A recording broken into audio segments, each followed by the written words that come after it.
Hey guys, how are you? Sorry, I had a coughing attack and I couldn't come back to the class. I'm still here, trying not to cough. I don't know why. All right, so we're gonna talk about real estate market economics. Too funny, too funny. I already had it. It's gone. Not coming back. I don't want it.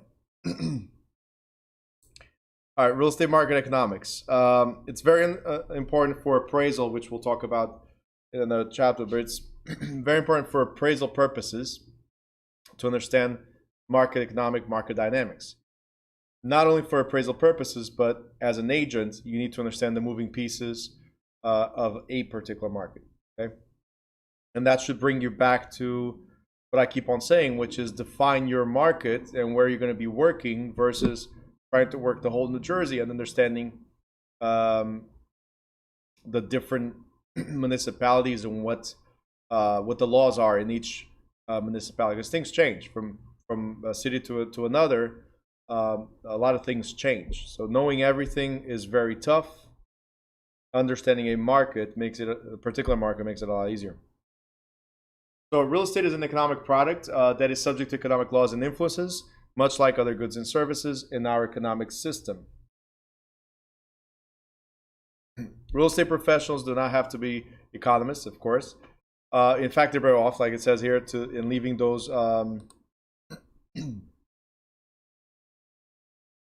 theories to those professing expertise in that often confusing field.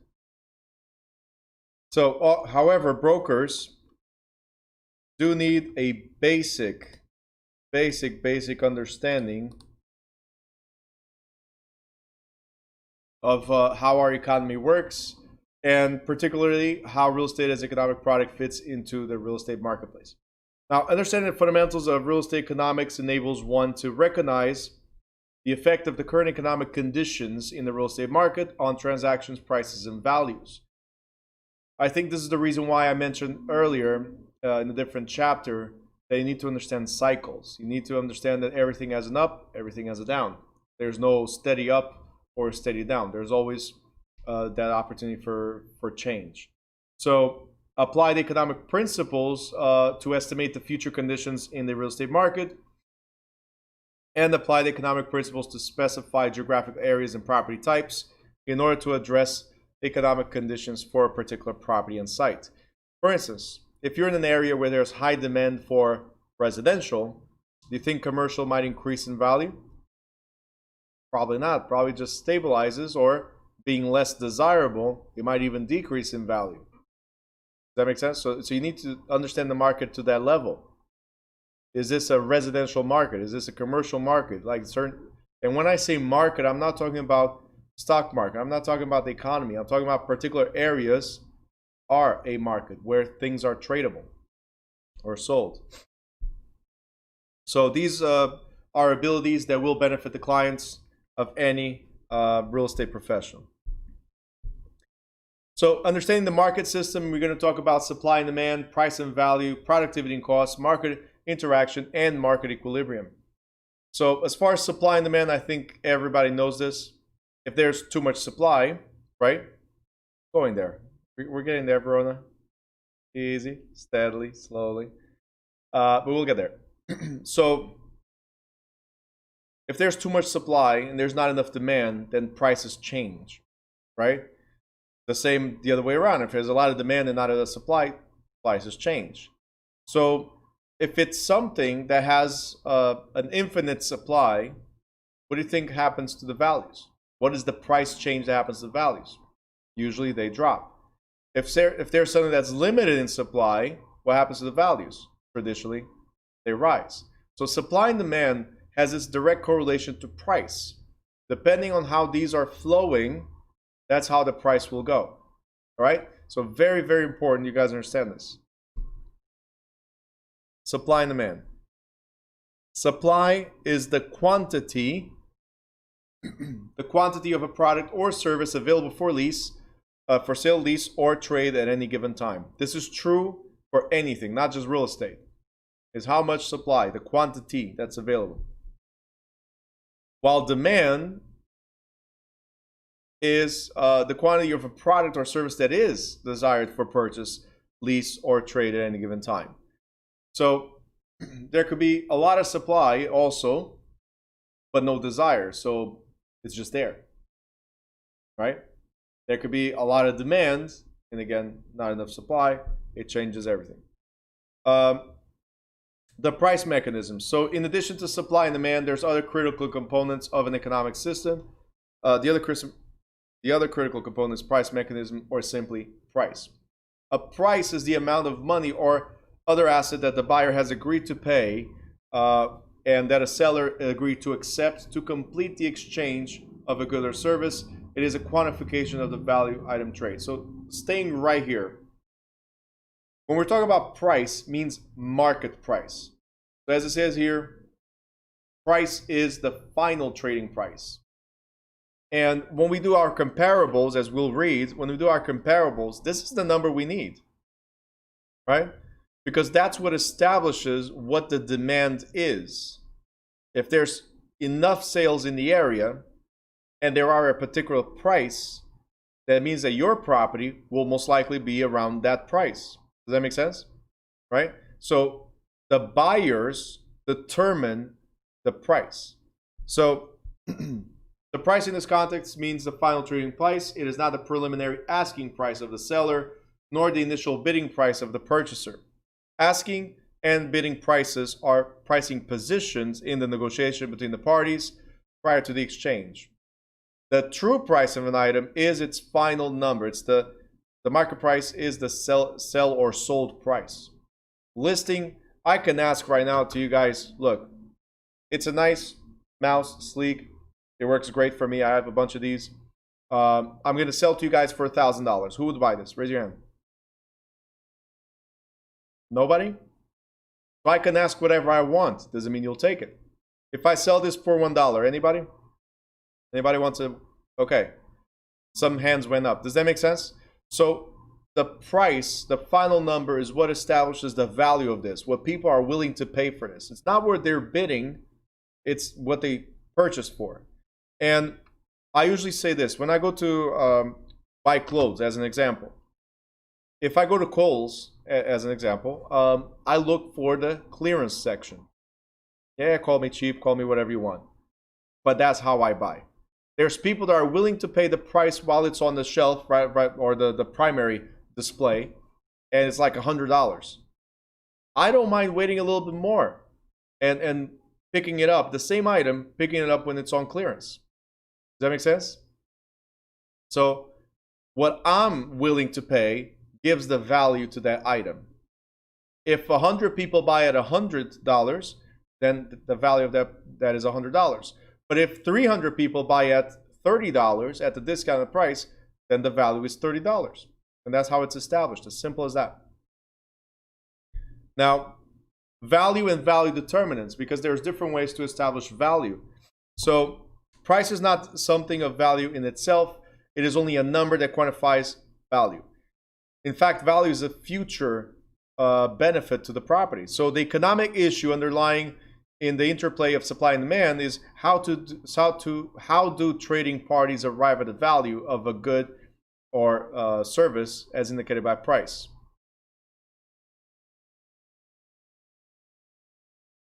Hold on. Oh, hold on. I have to stop here, but we need to go real quick. But let me address this real quick.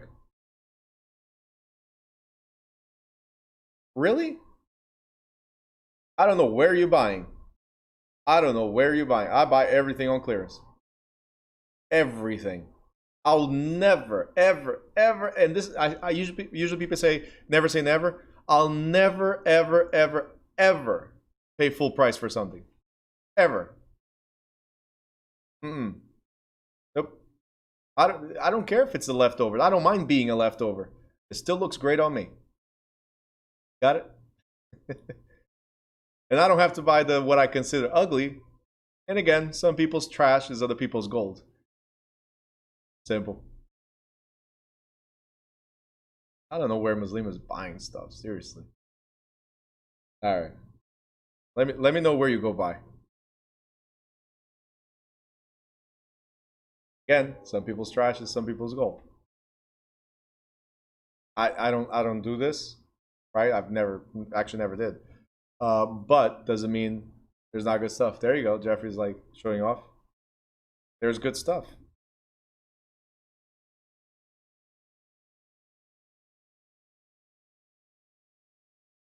Now this is a great answer. Building a bank account. There you go. Go to Marshalls. You get brand stuff. Or you can go to Foreman Mills, and are they still around? I remember Foreman Mills used to have brand stuff, and then just a little defect, like this was a little bigger, or tiny whatever hole in the bottom. Like, hey, nobody cares. I don't walk around, guys. I don't walk around asking people, hey, can I check the tag on your? It looks great, but can I see the tag? Is it brand? Right? What's the brand on that? No. Anyway, but that's just me. Back to this. So consider the consumer demand for air conditioners. Why do air conditioners have value? How do they command the price that they do? See, the value of something is based on the answers to 4 questions. Go back to what I was saying. How much do I desire it? How useful is it? How scarce is it? And am I able to pay for it? That's what determines value.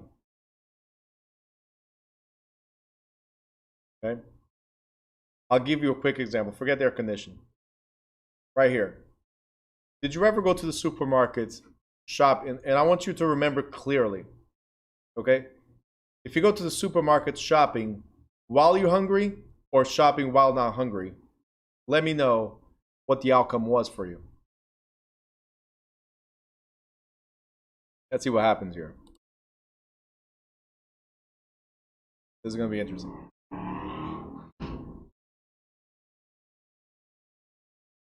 Yep. When you go hungry, right, you tend to buy more. Exactly. So when there's motivation, that was the point. When there's motivation, you tend to buy more. So going back to this, what brings value to something, right? It's motivation. How much do you desire it? Sometimes it's not as much as how useful it is, right? But it's more, how much do I desire it? And then how scarce it is, obviously. And am I able to pay for it? So what I asked you guys, and make sure you take this note with you from this class. Never, ever, ever go shopping when there's motivation to shop. Meaning, don't go hungry to a supermarket. You'll buy the whole supermarket, and you're going to buy stuff that you don't even eat. Meaning, it's going to stay there for ages, and then you remember, oh, I had this, and you go check, expired, right? Don't do it. What was this? Even for cars, and even fully loaded. Because they don't have no able to get many into the dealership, so it's high demand. Yeah. I was trying to pick up 2 of these the other day. Very, very expensive. You getting one? You got one? Oh, you got the night whatever edition. That's the one I wanted to get. It's a Kia. It's yeah. It's a great car. You won a lot of awards this year. Anyway, that's the other thing. The value that I give to stuff. That's a Kia. It's not a BMW. It's not a Mercedes. Like, I don't do that anymore. I used to in the past. Gotta have this. Gotta have that. Meh. And cars are coming out so nice now. Brand really doesn't matter. So that's why I look for the worst houses. And I make them beautiful for somebody. All right, desire again. Yeah, me neither. One determinant of value is how dear it is to the purchaser. We already talked about that. Utility is what is the ability to do its job. So if you buy clothes, think about it. Utility. You buy clothes, you will pay, let's say, $10 for something versus $100 for something. Most of the times you're thinking when you pay $10, you're like, well, if it rips tomorrow, it was only $10. If you pay $100, this better last forever. right? And that's how we attribute value, is the utility. How long it's going to be useful to me. It's going to attach to whatever I'm doing, right? So utility is very, very important in value. Okay, that's why I keep on saying that value is something from the future. We pay now the price for something in the future. You got it? So much like going to the supermarket or going to a restaurant, we're hungry now, so we'll pay the price for that future benefit of being satisfied, right? So that's how we look at almost everything. Scarcity, again, being available in a limited supply in comparison to demand. And then purchasing power. The fourth component of value is the consumer's ability to pay for the item. Because you can desire it, right? It can have a really good utility. It could be made available in limited supplies. But if you don't have the ability to buy, what can you do? So if one cannot afford the air conditioner, then the value of the air conditioner is diminished, right? So a lot of people buy, I don't know if you guys, all of you heard of this brand Supreme, right? What Supreme does is they come out with very limited editions. So all their clothing, all their attire is, or apparel is limited. So they'll put 10 polos with that particular design, as an example, right? And they put the charge, instead of being like this right here, let's say it's a $30 polo as it is. If you slap Supreme on it, because there's only 10 of these, they charge $700 for it, right? You go from 30 to a ridiculous amount of money. And yes, great, right here. Marketing makes it more desirable, all right? Crazy expensive, and that's all kids want. Yep, crazy expensive. Come up with your own brand and slap it on. That's it. That's what the kid did. The guy that created Supreme. And the funniest thing is that it's stuff that's already available. They literally just make small changes to it, slap Supreme on it, and boom, double or triple the price or more. All right, cost and price.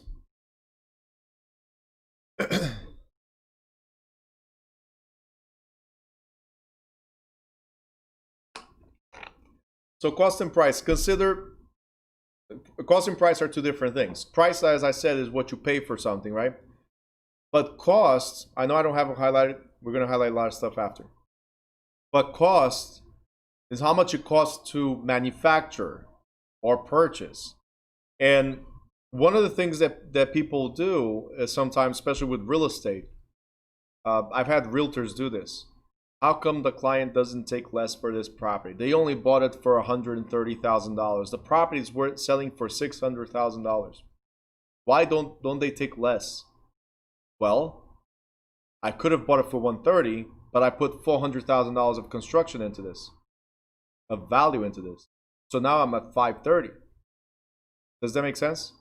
So a lot of people look at the cost, and that should correlate to the price. Not always. Not always. In fact, I could have two properties. Let's look at cost. I could have two properties exactly the same, 25 by 100, both of them. It cost me $250,000 to build each unit, right? So each property, $250,000. But one is in Newark and the other one is in New York. Are they going to have the same price? No, but they cost the same. You got it? So cost and price are not always. If the property is here and the other one's right next door, maybe cost and price will be very close, especially when it's newer properties, right? But not always relates the same way. I just saw a property about an hour and a half from here. I saw a property that here would be like a $2 million mansion. An hour and a half from here, you get the same house, ridiculous acreage, for like less than $400,000. Granted, I'm almost in Delaware, but I mean, I just saved myself 1 point something million if I buy it. Cost and price are not always the same. All right. So what is a market? A market is just a place where we can sell stuff or buy stuff. It's where we trade our goods and services to the vendors. So the real estate market, when it comes to brokerage, we're trading a service. You pay me a commission, I do the service. Simple as that. Right? So that's what market is, where we can trade stuff, where there's consumers, where there's buyers. Okay.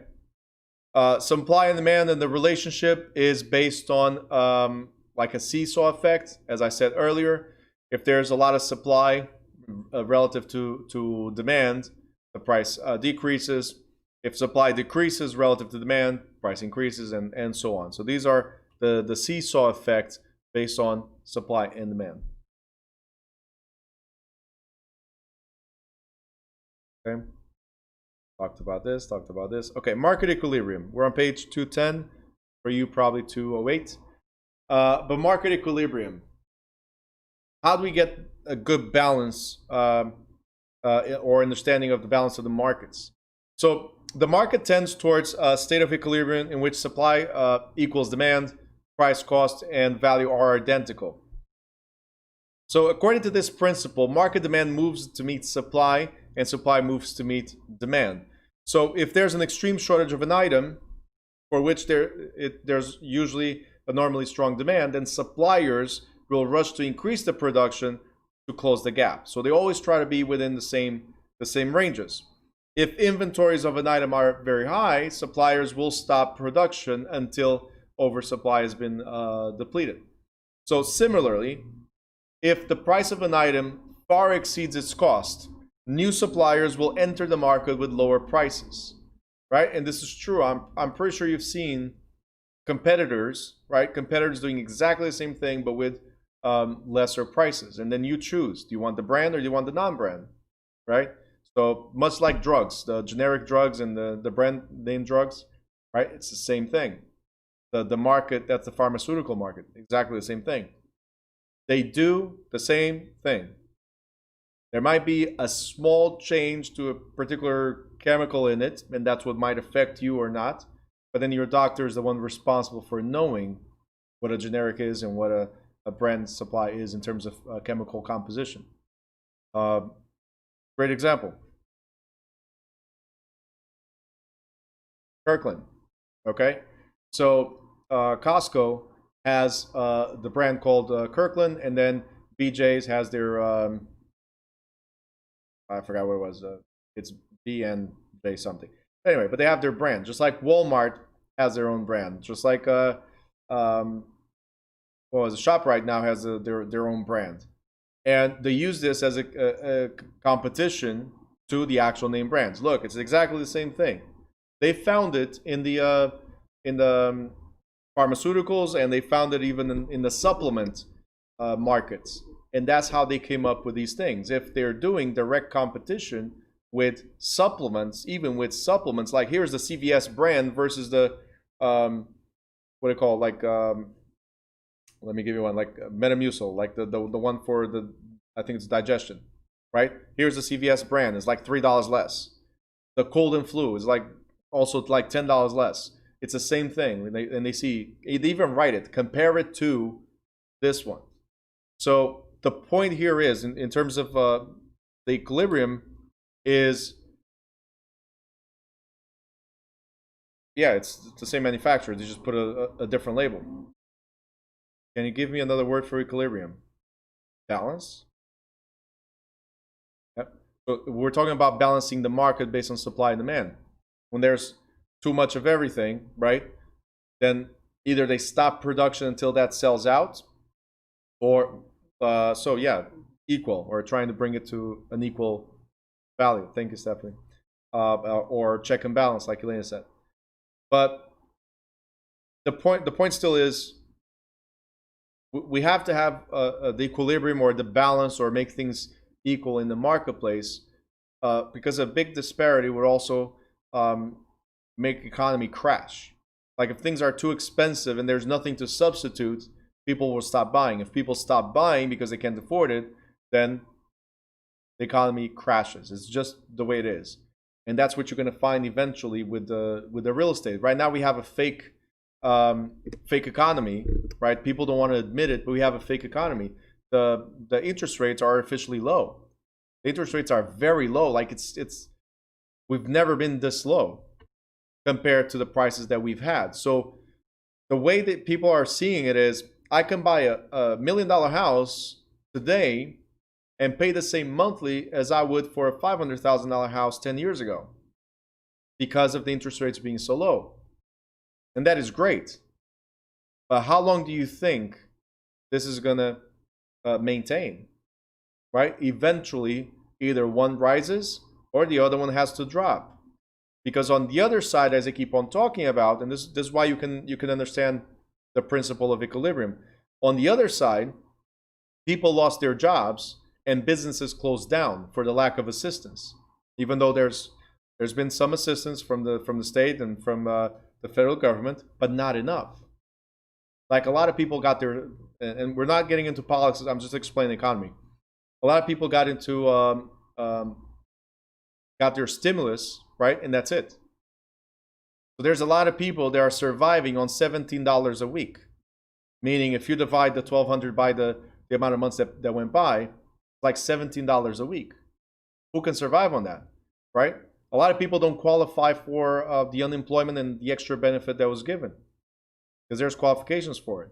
And if you guys don't remember, or if you never went through this, a lot of people are married to non-documented people. So the benefits, that stimulus might have not gotten to them.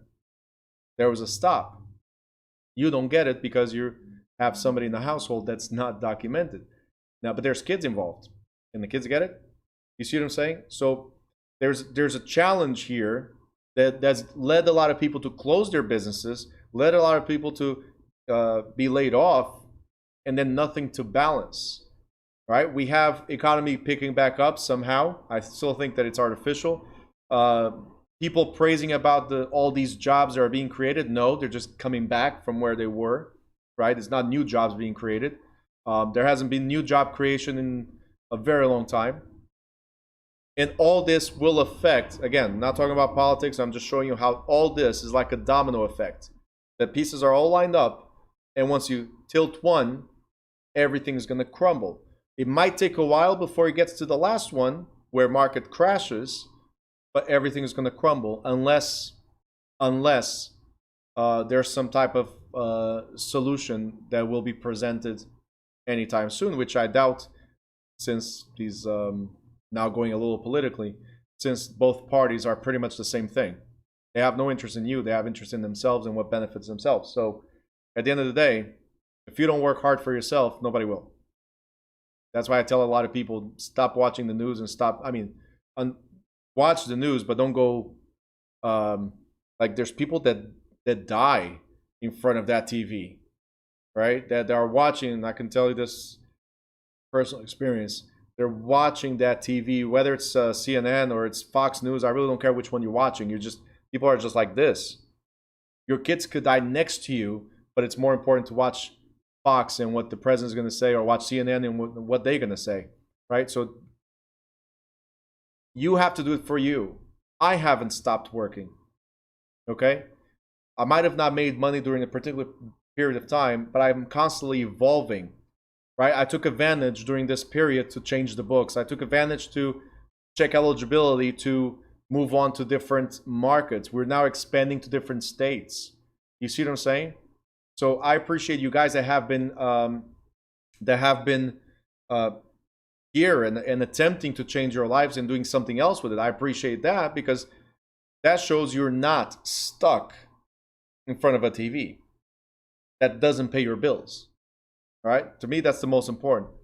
And then comes the other part, which is once you become realtors, you have no political party. If you do, you will lose business. Once you become realtors, you have no religion, because if you do, you'll lose business. The moment you start talking about these two things, forget sports. Before, if you talk about sports, the world would end. Now is not as much, unless you're taking an E. But anyway, as far as politics and religion, take those out of your vocabulary, because it will affect your business. Going back to this, how does that affect you economically? The same way you get affected by these little two things, so does the economy, and we have to adjust somehow. So in market crash, all the investors came out. So let's think of them as the people with the same market, same brand, same product, right? But for cheaper. Everything adjusts. Everything is just a domino effect or some type of puzzle that we're putting together. Whether it's 100 pieces or 5 pieces, it's still a puzzle. And all pieces must fit. You cannot leave it scattered.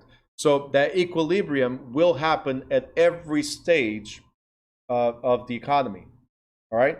So understanding that, and that's why I'm so keen about going over this, is that understanding how markets work and how this particular equilibrium works, right, will help you understand also this one, which is the equilibrium time lag. For real estate, it takes way longer than anything else. Okay? For real estate, it takes way longer than anything else. So real estate is an inefficient market because you can't move it. It's right here.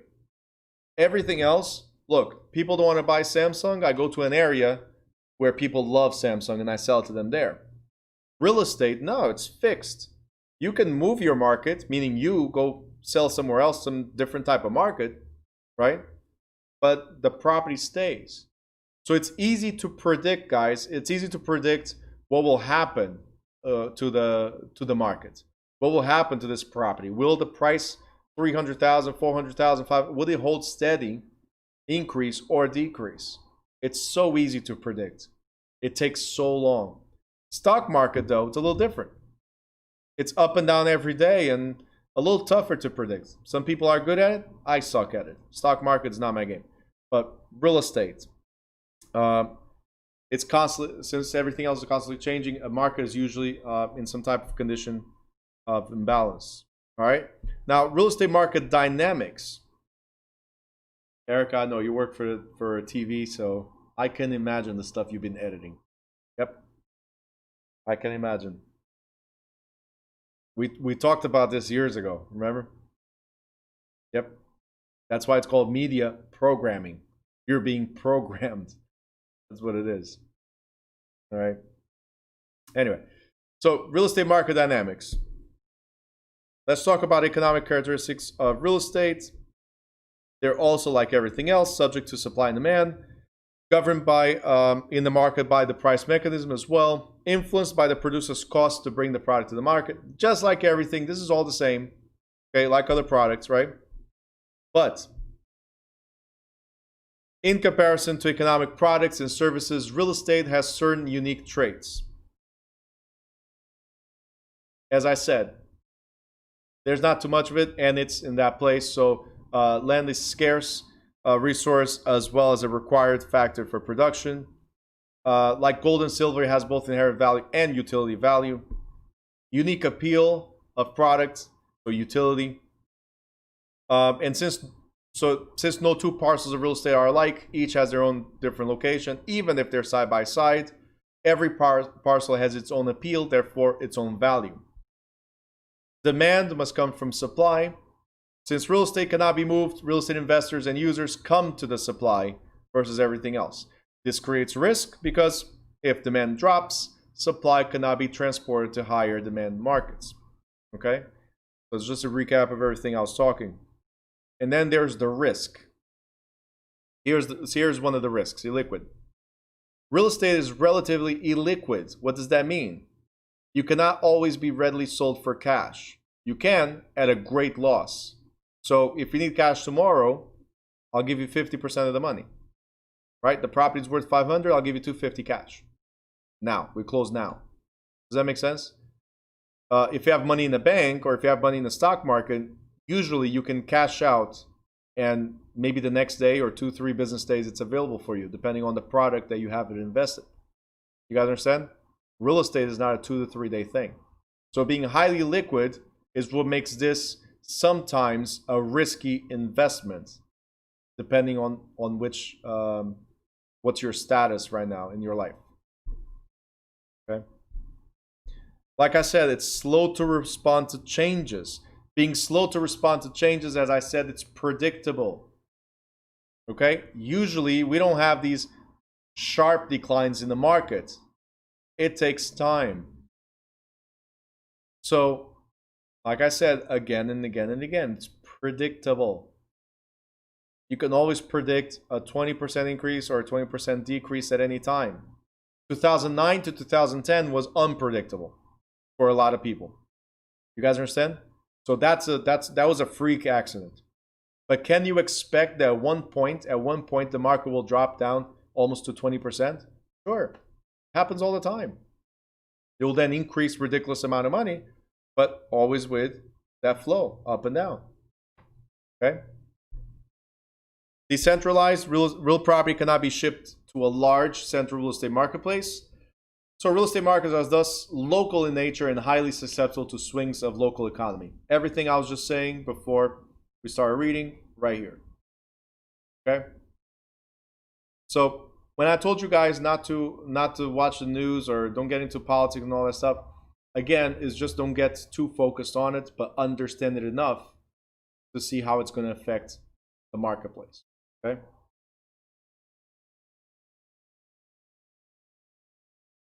We already talked about this. Supply in real estate, supply is the amount of property available for sale at any given time.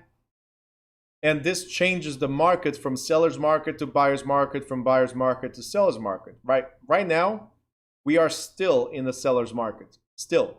It will change, but right now we're in the seller's market. What does that mean, the seller's market? There's not enough supply, so the sellers can ask whatever money. Or the sellers can demand certain conditions from the buyer. A few years ago, before we got into the seller's market, you would ask a seller, hey, would you contribute $10,000 towards closing costs? Almost every single seller would say, yeah, absolutely. Now, they're like, well, if you don't have money, honey, we'll go to the next one. Simple. Swipe left. Simple. You got it? So eventually this will switch again to a buyer's market, right? Where there's too many on the market. I told you guys, beginning of September, we had over 194,000 listings just in New Jersey. So brand new listings, so properties for sale. And before that, we're at 40,000. So that is a huge change. That's a huge increase of people already putting on the market. Could that be a lookout for a buyer's market? These are the things you need to train yourselves to see. That make sense? Any questions here? Let me know if you have questions. Talked about demand. Okay. We are on page 213. And again, I'm skipping a lot of stuff because we're either talking about it, like, well, I'm talking about it in this conversation, right? Or we already addressed it in the previous chapter, and I want to focus on the main things here. So what affects demand? The demand for particular types of real estate relates to specific concerns of users. These concerns revolve around components of value, desire, utility, scarcity, and purchasing power. So residential users are concerned with, and let me know if this is correct or incorrect in your opinion.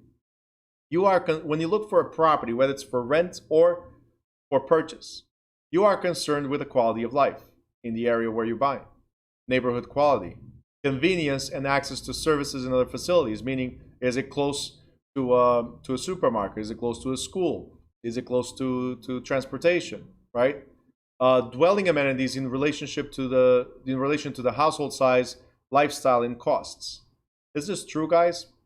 Is this something you look for when you're looking for rent or for purchase? Or you guys think there's something here that's wrong, or would you agree or disagree? Yvette says true. All right. Agree. All right, cool. Because here's the thing. If you guys look right now, and the good sports team. That was funny. But if you guys look right now at everything that's happening, how will it affect the economic power of, again, I don't dive into politics to talk about Republicans or Democrats or anything like that, but I talk about the recent events to be able to explain this. Real life events will help you understand it. Areas where the riots occur. You think people want to move to those areas? What do you think happen to the values of those properties? What do you think? They increase, they stay, or they decrease? They decrease, of course, right? It becomes less desirable. You question the quality of life and that particular neighborhood quality, right? So these are things we need to look at. Very, very important. you would care about schools, so that would go with convenience and access to services in other facilities, obviously, and dwelling amenities in relationship to the household size, lifestyle, and cost, and all that stuff. Quality of life will go into it as well. So yeah, definitely. Schools, very important. If it's retail, this is also, you guys need to understand this when you're trying to find a buyer, when you have a buyer that's trying to find a place to market. Like when I search this spot right here where we at, there's enough population to see the product that I have, right? The other thing I looked at is the convenience of getting to where we are and the competition. So sufficient trade area and population and income, the level of trade area competition, the sales volume per square foot of rented area. So we look at all that stuff, consumer spending patterns and the growth patterns in the trade area, and advise them in the best way. Will your value increase when you